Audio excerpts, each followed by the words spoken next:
Le Grand Prix Architendance prend place depuis 10 ans au sein de la Biennale du réseau et c'est l'image d'un partenariat qui aujourd'hui révèle un ADN commun entre le réseau des maisons d'architecture et la Fédération française des tuiles et briques. Un réseau et une fédération qui ont des valeurs communes, un ADN commun autour d'un partage de savoir-faire, partage aussi entre architectes, entreprises, fabricants, maîtres d'œuvre, maîtres d'ouvrage.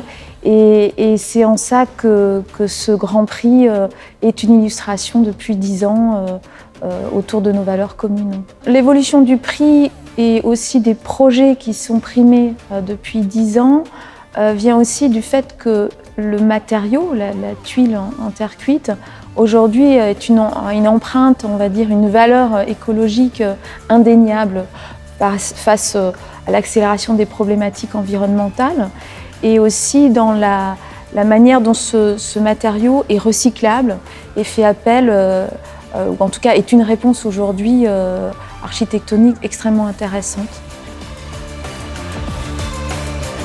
Les critères sont multiples et en fait ce sont des croisements de critères qui font les choix du jury, critères qui mettent en avant une utilisation complète de ce matériau qui est la tuile en terre cuite.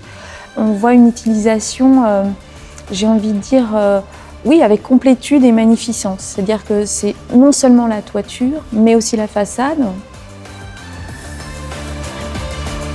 Alors sur les projets primés, il y a un ADN commun qui est non pas la réinvention, mais la réinterprétation de ce qu'est finalement un toit. Mais c'est surtout voilà, cette notion d'un toit sur une fonction et qui redonne toute sa valeur à la question de la notion de couverture. Il y a vraiment ici une valeur contemporaine aussi face aux enjeux actuels qui sont les circuits courts, travailler avec des fabricants locaux.